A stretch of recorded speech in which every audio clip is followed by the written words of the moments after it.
요한복음 9장 1절로 11절까지의 말씀.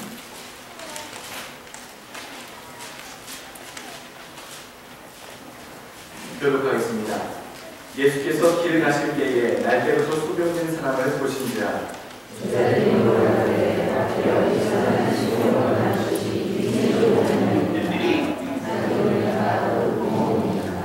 예수께서 대답하시되 이 사람이나 그 부모가 죄를 범하는 것이 아니라 그에게서 하나님의 하시는 일을 나타내고자 하심입니다.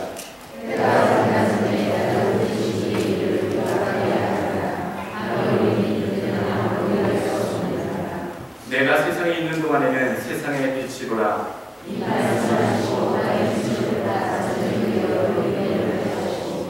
이르시되 실로암 못에 가서 씻으라 하시니 실로암은 번역하면 보냄을 받았다 하는 뜻이라.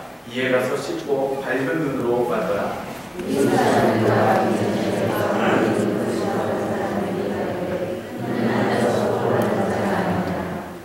혹은 그 사람이라 하며 혹은 아니라 그와 비슷하다 하거늘 제 말은 내가 그러라 하니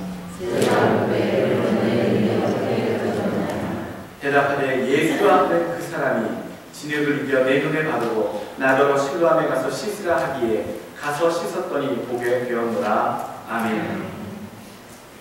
고난이 더 이상 고난이 아닐 때 오늘 주시는 말씀의 제목입니다. 좋아하는 것과 사랑하는 것, 누군가가 이것을 구별해 보아라 라고 여러분들께 질문을 한다면 여러분들 어떤 명쾌한 답을 내어놓으시겠습니까? 좋아하는 것은 이것이고 사랑하는 것은 이러한 차이가 있지.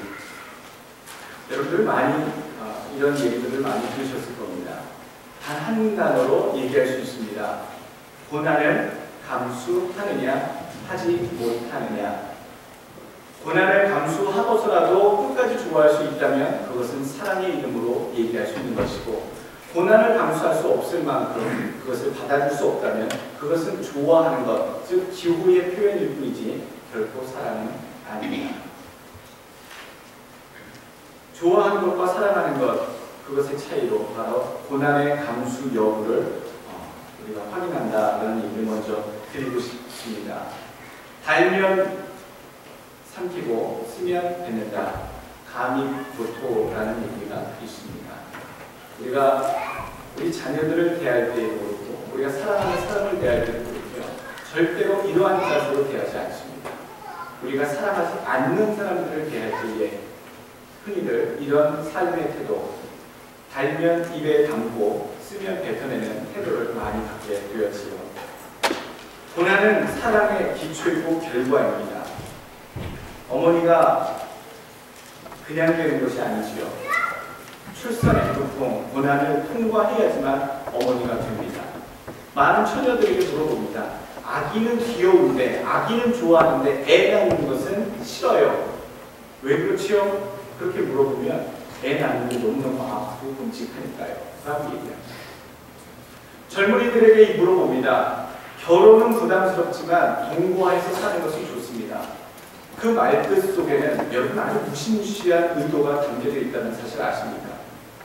동거해서 몇 년 같이 살아보는 건 좋은데 결혼해서 평생 같이 살자고 하는 것은 부담스럽습니다. 같이 살면서 좋고 즐거운 것들을 나눌 때는 좋겠지만 문제가 생길 때에, 어려움이 생길 때에는 당장 헤어질 수 있는 동거 상태가 좋지 결혼은 묶이기 때문에 싫다라는 얘기죠. 우리 현실 세계의 젊은이들 가운데 만연하고 있는 풍조 가운데 하나입니다. 가비고토. 좋아는 하지만 같이 고난을 받기는 싫다. 그 고난을 내가 참가하기는 싫다라는 그런 삶의 태도입니다. 여러분 어떻게 사람이 영광된 성공의 길로 나아갑니까? 세상에서는요, 성공하기 위해, 영광을 쟁취하기 위해 고생합니다. 노력합니다. 공부라는 고생의 과정이 있죠. 고난의 과정이 있고, 또 남들이 하지 않는 상황에 잠자는 시간에, 쉬는 시간에 노력을 해서 남들보다 더 많은 성실함으로 노력함으로 그 고난의 과정을 통해서 영광된 자리로 올라갑니다. 그것이 우리가 알고 있는 고난을 통해서 영광된 자리로, 고생을 통해서 성공된 자리로 올라간다는 것이 세상의 기본적인 보편적인 진리입니다. 그런데 예수 믿는 사람들 가운데 많은 자들이 착각합니다. 예수 믿고 나서는 고난을 통하지 않고 영광만 쟁취하려고 하는, 영광된 방법, 좋은 방법, 행복하고 고생하지 않는 방법으로 예수 그리스도께서 우리에게 주신 그 영광된 것만, 귀한 천국의 복음의 진리만 쟁취하려고 하는 그러한 심보가 우리들 가운데 있지 않은가라는 생각 해보게 됩니다. 나는 주님의 영광된 그 길을 얻기 위하여 주님 말씀하시는 고난의 길을 공부하고 가고 있는가?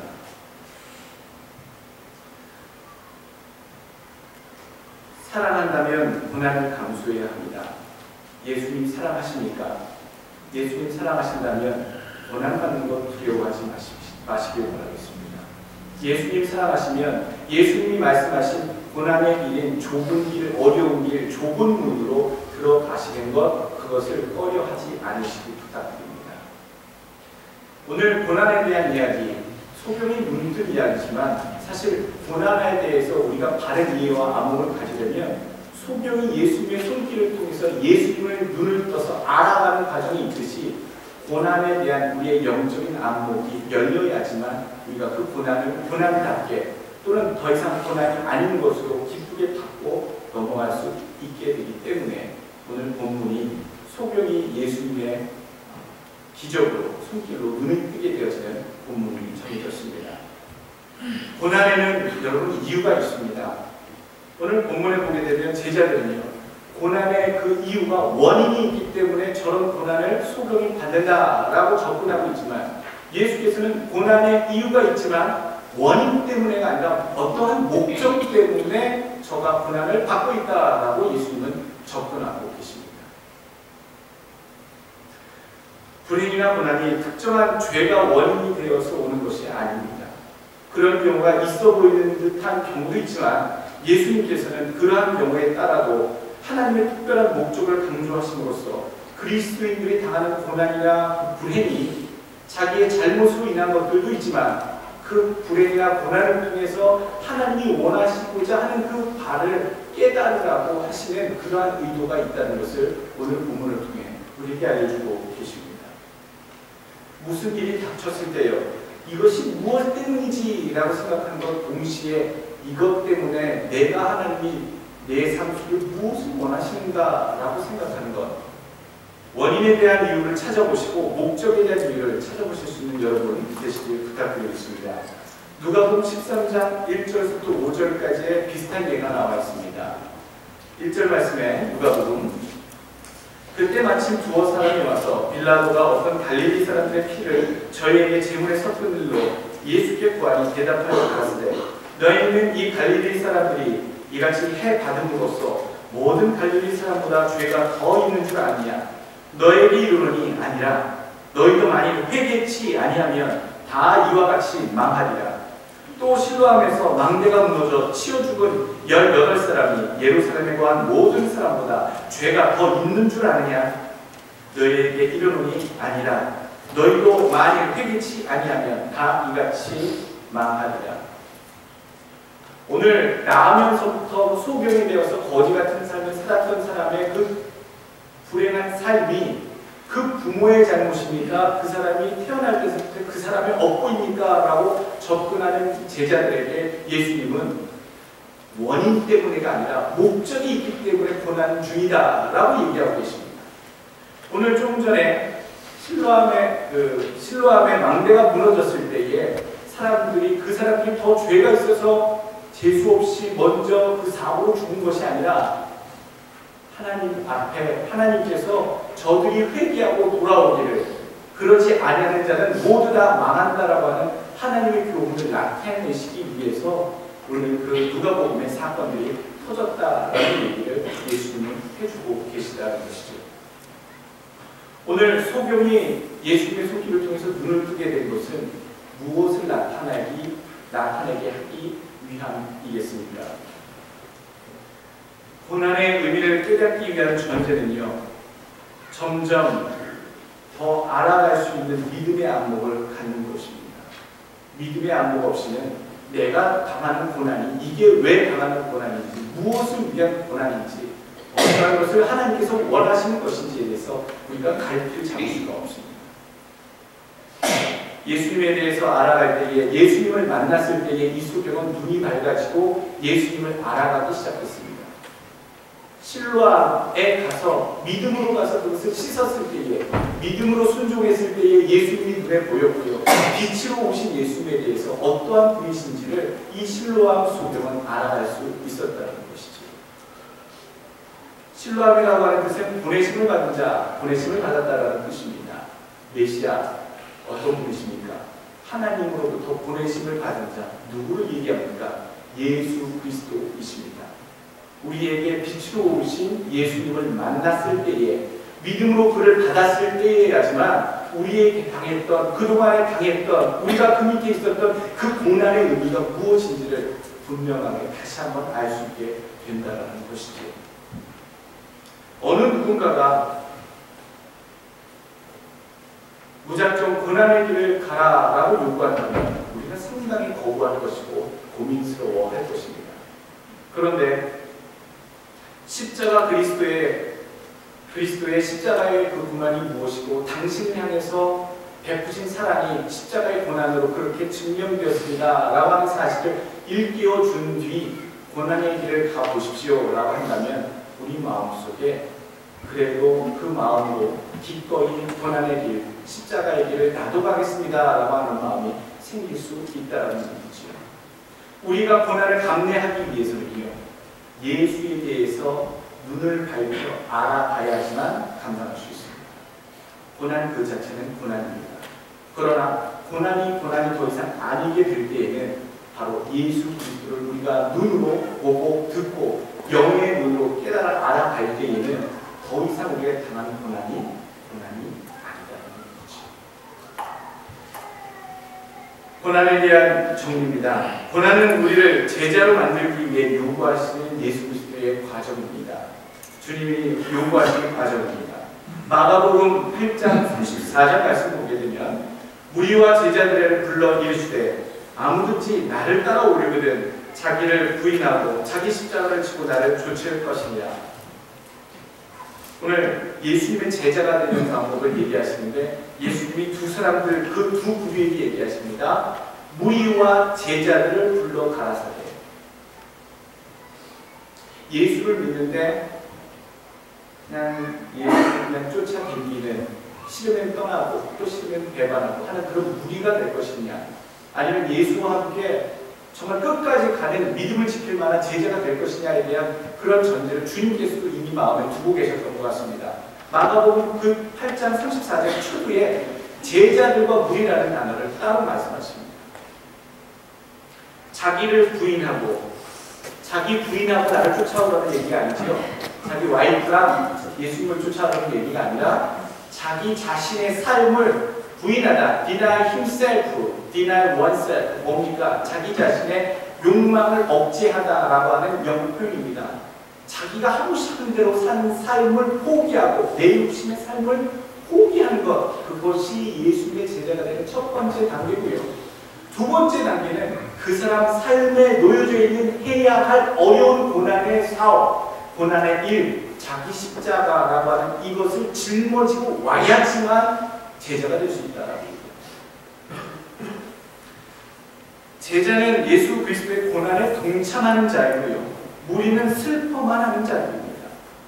제자는 끝까지 예수님과 함께 가는 자이지만 무리는 빌라도의 법정에서 예수님을 팔아먹으려라, 십자가에 매달아라 라고 하는 자입니다. 그리스도의 고난에 동참하는 것은, 같이 가는 것은 이제 나에게 맡기신 십자가를 지고 그분을 따라가는 십자가의 예수 제자의 길을 가는 것입니다. 그 십자가가요, 때로는 개인적인 고민거리, 문제거리일 수도 있고요, 가정 내에서 놓여진 일일 수도 있습니다. 또는 민족적인 것일 수도 있고 공동체적인 것일 수도 있습니다. 교회 내적인 것일 수도 있습니다. 내가 짊어지고 가야 할 십자가는 아주 여러 형태로 우리 삶 가운데 놓여져 있습니다. 그런데 오늘 주님은 그 고난의 십자가, 자기 십자가를 짊어지고 쫓아오라고 우리에게 얘기하고 계십니다. 자이든지 타이든지 고난을 감수하라라고 요구하고 계십니다. 계시다는 것이죠. 왜입니까? 바로 하나님의 영광을 드러내기 위해서, 특별히 하나님의 영광을 드러내며 그의 제자가 되기 위해서는 그 고난받으며 쫓아오는 일을 부인해서는 안 된다라고 얘기하고 계십니다. 묻고 싶습니다. 예수 믿는 것이 여러분 평안하십니까? 힘드십니까? 쉽습니까? 여러분들이 느껴지시는 체감적인 어떤 신앙의 삶의 느낌은 어려우셔야 됩니다. 힘드셔야 됩니다. 그게 맞습니다. 내가 예수님의 가르침으로 살려다 보니까 참 사는 게 힘들다. 하나님의 뜻대로 순종하려고 그러니까 살기는 참 힘들다. 그렇지만 이것이 맞는 길이고 주님이 원하시는 길이다 라고 느껴지신다면 여러분 제대로 가고 계신 거라 생각이 듭니다. 고난을 믿음으로 받으시길 바랍니다. 실로암에 가서 씻는다라고 하는 것은 믿음으로 그 자리까지 나아갔다는 얘기입니다. 순종하는 마음으로 그것을 씻어냈다는 것이지요. 하나님께서 예수님을 보내셨다는 것을 믿고 그 믿음으로 자기가 실로암까지 갔을 때 밝은 눈이 되었습니다. 밝은 눈이 되어야지만 예수 그리스도께서 이 땅에 빛으로 오셨다는 사실을 확인할 수 있게 되기 때문입니다. 여러분, 눈뜬 장님이라는 얘기 있습니다. 우리가 이 순간에도 눈뜬 장님이 될 수 있습니다. 집사님 밖에 나가서 본당 스위치를 다 내려주시죠. 그리고 계신다면 여러분, 우리는 이 순간에 눈뜬 장님이 될 수 있습니다. 볼 수 있다는 것을 무엇인 줄 아십니까? 요만큼의 정말 한 줄기 빛이라도 어둠 가운데 있어야지만 우리가 볼 수 있다는 겁니다. 볼 수 있다는 것은 우리에게 빛이 굴절되어 이 안쪽에 있는 망막을 거치고 시신경을 들어가서 인식이 되어야지만 어떤 사물을 인식하고 볼 수 있게 된다는 것이죠. 절대로 어둡다면, 아무런 빛이 없다면 우리는 보는 것 같으나 보지 못한다는 것이죠. 본당의 불을 다 꺼보십시오. 보이십니까? 눈 뜨고 있어도 안 보인다는 얘기입니다. 눈 뜬 장님이 바로 이런 얘기지요. 예수님께서 우리 삶 가운데 오셨습니다. 오셨는데 그분이 나의 구세주고 하나님이 보내신 메시아로서 나를 살려주실 분으로서 그 믿음의 눈을 떠야지만 예수님에 대해서 우리가 알아보게 되는 눈이 보이고요. 구원의 길이 분명히 무엇인지 알게 됩니다. 그런 눈으로 내가 당한 고난을 쳐다봐야지만, 바라봐야지만 이것이 고난이 아니구나, 이것이 주님을 따라가는 그 길, 맞는 길이구나 라고 하는 인식을 우리가 할 수 있게 된다는 것입니다. 예수님이 오심으로 인해서 소경이 눈이 밝아졌습니다. 이사야 35장 5절 말씀 보게 되면 그분이 메시아가 올 때에는 소경의 눈이 밝아진다라고 그렇게 예언되어 있습니다. 정말로 예수님께서 이 땅에 오셨을 때에 수없이 많은 병자들을 고치셨고 그 가운데 소경들을 많이 눈을 뜨게 해주셨습니다. 그들에게 있어서 예수님은 빛이 되셨고요. 실제로 예수님은 스스로를 빛이라고 그들 가운데 선포하셨습니다. 요한복음 9장 5절 오늘 본문 가운데 내가 세상에 있는 동안에는 세상의 빛이로다. 또 그 앞장에 있는 8장 12절 말씀 예수께서 또 일러 가셨을 때 나는 세상의 빛이니 나를 따르는 자는 어둠에 다니지 아니하고 생명의 빛을 얻으리라. 눈먼 자들, 예수 없이 이 땅에 사는 자들은요, 눈 뜨고 다니는 장님들입니다. 예수 없는 자, 예수 있는 자, 눈뜬 장님이고 예수를 바라본 자는 눈이 뜬 소경이 될 겁니다. 여러분, 예수 믿으신 다음에 눈이 떠지셨습니까? 예수님에 대해서 알아가고 계십니까? 보여주십니까? 믿음이 무엇이고 하나님 나라가 어떻게 가는 것이고 내가 구원을 어떻게 받았으니 여러분 보여주십니까?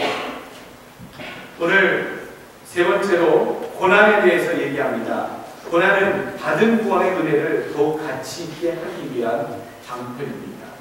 고난을 당해봐야지만 자기가 받은 그 구원의 은혜가 얼마나 소중한지를 가늠할 수 있는 안목이 생긴다는 겁니다.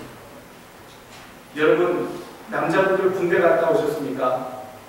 훈련소 다녀오셨습니까? 훈련소 맨 마지막 주에 하게 되는 과정이 있습니다. 40km 행군합니다. 밤에 출발해서 다음날 아침에 도착하지요. 40km를 완전 분장을 하고 가득 채울 때 잊지 않고 챙기는 것이 있습니다. 수통 가득 물 채웁니다. 어떤 사람들은 거기다 소주를 채워가지고 행군 중에 그렇게 마시는 정신 나간 분들도 많이 봤는데, 선배들 몇 번 동기를 봤는데, 물이요. 마지막 그 훈련소 마지막 행군을 하면서 얻은 교훈이 뭔지 아십니까? 아, 내가 40km 행군을 해냈다라고 하는 그러한 것도 교훈이 되었지만요. 행군하는 동안에 그 물 한 모금이 이렇게 달구나. 그냥 그 수돗물이었거든요. 연병장에서 급히 집합하느라고 수돗물 틀어서 담은 수통 안에 하나 가득 들어있던 그 물이었는데, 행군할 때마다 잠깐 마시면 그것이 다 떨어져서 목이 가라지 않기 위해서 한 모금 한 모금 혀에 몇 방울씩 닿는 정도로만 마셨던 그 40km 그 행군 내내 마셨던 그 물이요. 얼마나 달콤하고 얼마나 내게 생명수와 같은 존재였는지에 대해서 깨닫게 되었던 것이 그 군대에 있어서 행군의 순간이었습니다. 평상시 물은 얼마나 세고 셌습니까? 집에 가면 정수기 틀면 나오고요. 시원한 물도 마시고요. 얼음 동동 뜨면 얼마나 우리 마음껏 마실 수 있는 게 물입니까? 하다못해 몇 번 지고 편의점에 들어가면 생수를 마실 수 있는 게 물 아니겠습니까? 그런데 물이 얼마나 소중한지는 고난의 행군을 통해서 느낄 수 있었다는 것이죠. 오늘 하나님은 그 하나님의 주시는 귀한 구원의 은혜가 어떠한 가치가 있는지 깨닫게 하시려고 우리에게 고난을 경험케 하십니다. 그 고난의 과정을 겪은 자가 구원을 느끼는 것과 고난에 대해서 아무것도 모르는 자가 그 구원하심의 은혜를 받는 것은 분명히 차이가 있습니다. 얼마나 귀한 줄 안다는 것이죠. 못 보던 소경이 본다는 것 자체가 얼마나 기적입니까? 그에게 있어서 정말로 무엇과도 바꿀 수 없는 놀라운 은혜고 선물이었다는 것입니다. 또 네 번째로, 고난은 하나님의 영광을 더욱더 빛나게 합니다. 화가 그림을 그릴 때에 가운데 있는 피사체, 가운데 있는 대상을, 주요 대상을 강렬하게 표현하기 위해서 쓰는 방법이 무엇인지 아십니까? 특히 인상파 화가들이 빛에 조명된 시간에 따라 피사체에 비춰지는 그 빛의 영향을 이용해서 사물을 돋보이게 하는 수법을 썼는데요. 미술 공부하시는 분들 나오고 아실 겁니다. 그러한 방법들, 인상주의 화법이라고 그러죠. 그래서 인상파가 그림 그릴 때 인상을 쓴다라고 그래서 인상이 아니라 그 피사체가 가지고 있는 독특한 성질을 가장 빛에 투영되는 것을 이용해서 받은 인상, 그 느낌을 그대로 표현해서 그리는 스타일, 그래서 인상주의 화가라고 얘기합니다. 그런데 그 인상주의 화가들이 쓰는 방법 중에 하나가 배경은요 어둡게 하고요, 배경의 그림자를 많이 만들고요, 그 앞에 있는 피사체를 강렬하게 또는 빛으로 환하게 그려서 포커싱을 하는 것이 인상주의 화가들의 특징이라는 것이죠. 하나님께서 고난을 당하게 하시는 또는 겪게 하시는 이유가 있다면 그 이유 중에 하나는요, 하나님께서 주시는 하나님의 영광이, 하나님께서 주신 그 은혜가 얼마나 더 빛나게, 중심되게, 집중되게 하시기 위해서 더 많이 그 어둠의 환경들을 우리에게 지나오게 하신다는 겁니다. 어두운 과정에, 고난의 과정을 우리의 삶에 두고 계신다는 의미죠. 그 고난의 배경을 통해서 하나님이 하신 일이 돋보이고요, 앞으로 주장되고 더 강조된다는 의미입니다. 오늘 본문을 지나가기 전에 여러분들, 우리가 나는 영적인 그런 소경은 아닌가라는 생각을 한번 해보셔야 됩니다. 의도적으로 예수님을 외면한 영적인 소경들도 있었습니다. 예수님이 메시아라고 오신 내용을 부정하고 싶어서 예수님을 늘 흠잡아 고소하고자 쫓아다녔던 사두개인과 바리새인들도 있었고요. 정말 오늘 뜻하지 않게 실제로 소경이지만 예수님 앞에 믿음으로 행했을 때에 주님으로 말미암아 빛을 얻은 그런 실제적인 소경도 있었습니다. 여러분들은 예수를 지금 믿고 있어서 영의 눈을 떴다고 생각하는데 여러분 혹시 시력은 좋으십니까? 영안의 시력은 좋으십니까? 이것이 영적으로 어떠한 일인지 분별이 되는 그런 분별력들을 갖고 계십니까? 오늘 예수님께서 침을 발라 진흙을 이겨 소경의 눈에 이렇게 발라주셨습니다. 어떤 분들이 그렇게 얘기하시더라고요. 더럽게 침을 발라서 눈에 이렇게 바르냐. 진흙이 눈에 들어가면 눈병 생길 텐데 라고 여러분 생각되실지 모르겠습니다. 아이들이 어렸을 때 벌에서이면 아모니아수나 가산수소를 발라줘야 되는데 그것이 없을 때 여러분들 뭘 발라줍니까? 해보셨잖아요. 침 발라주셨잖아요. 시골에 갔는데 할머니께서 된장 발라주시거나 또는 할머니가 침으로 막 이렇게 발라주실 때 우리는 뭐라 합니까? 이유! 하려나요? 더럽다는 거죠. 그럴 때 할머니들이 꼭 하시는 말씀 뭡니까? 내 침은 약침이요! 하나! 라고 하실 때에 이유 더러워 하면서도 그것이 날 줄을 믿고 바라봤던 우리 어렸을 때의 생각이에요. 여러분 그 당시 유대 사회에서는요 영웅적인 인물의 침 속에는 마술 같은 권능이 담겨져 있다고 만들어졌습니다. 그래서 어떤 치료 행위를 하거나 주술 행위를 할 때에 침을 그 환부에 바르거나 침을 묻히거나 하는 행위를 하는 것이 보편적으로 받아들여졌던 그런 모습 중에 하나였습니다. 그렇기 때문에 예수님이 침을 발랐느냐? 그렇다고 해서 그것은 아니었다는 것이죠. 예수님이 마술사처럼 어떤 영웅적인 그런 인물처럼 사람들에게 보이시기 위해서 침을 바른 것이 아니라 예수님은 창세기 2장에 나와 있는 것처럼 창조자 되신 하나님의 손길, 즉 아담을 흙으로 만드셨고 그 눈에 대해서 부족함을 메꿔주시고자 창조자로서 인간을 만든 창조자로서 흙을 빚으셨던 하나님의 손길로 부족한 그 소경의 눈 환부에 진흙을 이겨 바르심으로써 내가 바로 창조 때에 있었던 하나님 메시아 예수 그리스도심을 사람들에게 보이시고자 하는 의도가 숨겨져 있었다는 얘기입니다.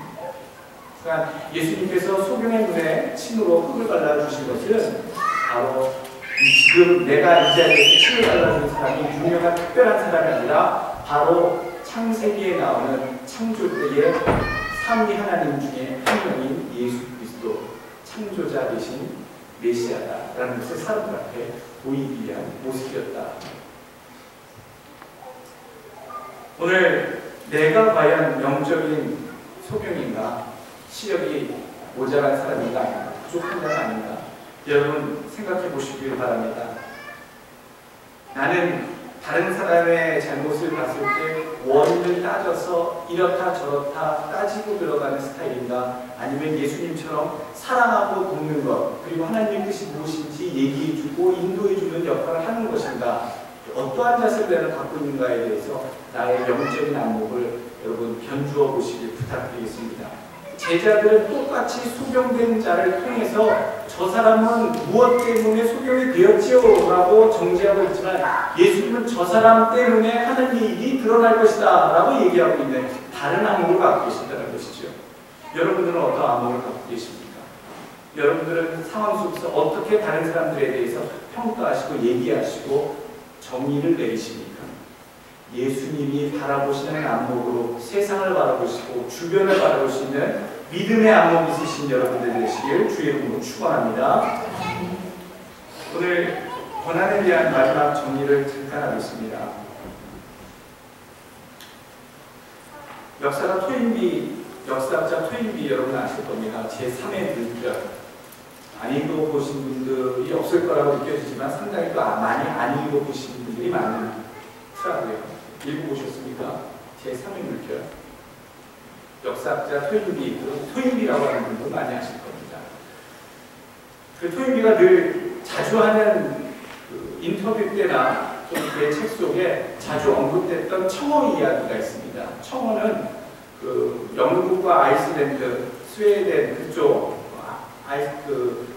북대서양의 위쪽에 있는 북해라고 하는 차가운 바닷속에 사는 고등어과 청어과에 딸린 물고기입니다. 해링이라고 하는 그 물고기입니다. 근데 이걸 영국 사람들이 무지무지하게 좋아합니다. 이 청어는. 그래서 청어가 바로 잡히자마자 어부들은 아주 신속하게 배에 옮기고 트럭에 옮기고 수당 운송수단을 이용해서 그 소비자의 식탁에 싱싱하게 올리려고 노력을 합니다만, 이 청어라는 녀석이 굉장히 성질이 급해서요, 자기 기질에 그냥 그 중간에 배달되는 과정이 죽고 말아요. 아니면 거의 빈사 상태가 돼서 싱싱하지 못한 상태로 항상 영국인의 식탁 위에 올라가게 됩니다. 그런데 많은 어부들이 그것 때문에 고심을 하고 어떻게 하면 더 싱싱하게 옮길 수 있을까를 고심하는데, 한 어부만큼은 싱싱하게 살아있는 물 좋은 청어를 항상 공급하는 것으로 유명했다. 그래서 그 주변 어부들이 그 비밀을 간직한 어부에게 가서 알려달라고 사정해서 그 비밀을 캐냈는데, 그 비밀을 청어를 잡아서 운반하는 그 물통 속에 메기 한 마리를 집어넣어서 청어들을 잡아먹게 했다는 거예요. 그래서 사람들이 묻는 거예요. 아니, 메기가 잡아먹지 않습니까? 물론 잡아먹습니다. 수백 마리 가운데 한 마리, 두 마리는 좀 먹힙니다. 그런데 누가 아십니까? 잡아먹히지 않으려고 수백 마리의 청어들이 식탁에 올라 배달되는 순간까지 살아서 펄펄 뛰게 되는 이유가 바로 그게 있습니다. 잡히지 않게 해서 뛴다는 것이죠. 메기로부터 살아내기 위한 몸부림, 그 몸부림 때문에 결국 싱싱한 청어가 될 수 있게 되었다는 의미입니다. 메기들에게 청어에게 있어서 메기가 스트레스 존재였겠죠. 여러분, 하나님께서 우리에게 그런 고난을 주십니다. 다른 말로 말하면 스트레스입니다. 짜증나는 일입니다. 그런데 아십니까? 그 스트레스에는 두 가지 스트레스가 있다는 것. 하나는 유스트레스라는 것이 있고요. 하나는 디스스트레스라는 것이 있습니다. 디스스트레스는 나쁜 스트레스를 디스스트레스라고 합니다. 그 스트레스 때문에 육체적인 어떤 편두통이나 복통이나 이런 어지러움증, 이런 것들이 생기는, 또 정신적으로 우울증이 생기거나 또 분노가 생기거나 이런 문제를, 육체적인 문제, 감정적인 문제를 불러온 것을 디스트레스라고 하고요. 스트레스긴 스트레스인데 그 스트레스 때문에 내 자신이 긴장이 되고 근육이 경각심이 일어나서 어떠한 일을 할 때에 좋은 결과를 이끌어내는 그런 긴장감을 주는 긍정적인 의미의 스트레스를 EUSTRESS, 유스트레스, 그 유스트레스라 합니다. 그러니까 메기라고 하는 존재는 디스트레스 같은 존재입니다.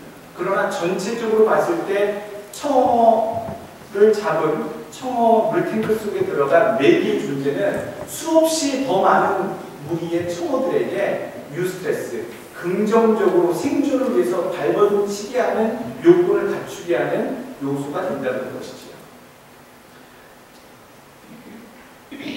어둠 가운데, 죄악 가운데 눈 못 뜨고 예수님 모르고 살 때에는요, 여러분, 눈먼 장님과 같은 어두운 삶을 살았습니다.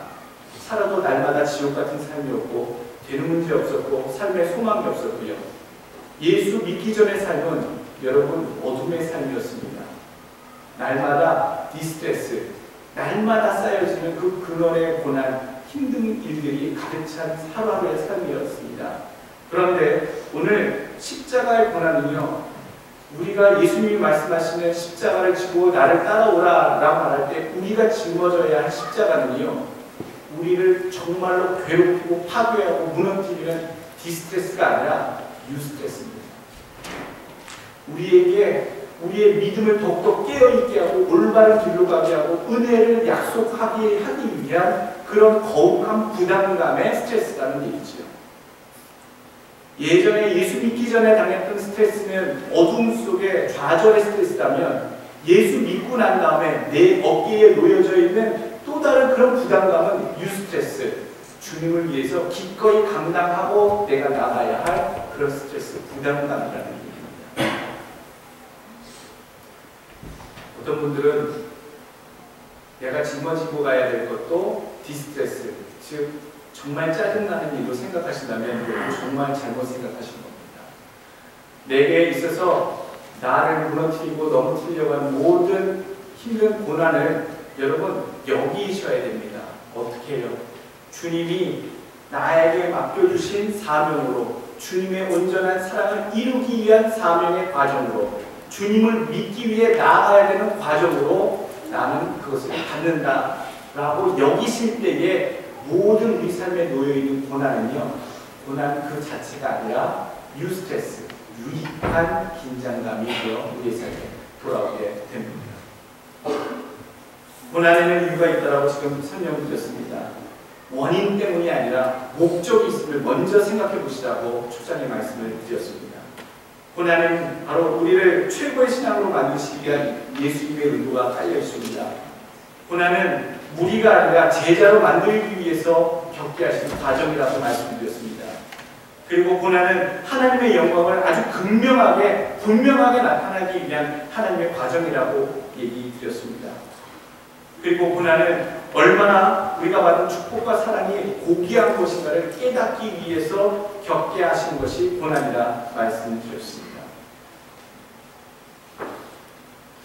고난의 길, 좁은 길을 숙명을 알고 기쁘게 제자의 길을 걸어갈 수 있는 여러분 되셨으면 좋겠습니다.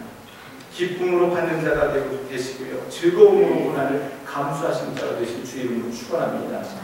지혜로운 사람은 행동으로 말을 증명하고요, 어리석은 사람은요 말로 자기 행위를 변명만 합니다. 믿음이 있으십니까? 예수님 정말 깊이 사랑하십니까? 사랑하신다면 주를 위한 고난도 기쁘시게 여기시고 받으실 수 있는 여러분 되시길 주의 이름으로 축원합니다. 기도하겠습니다.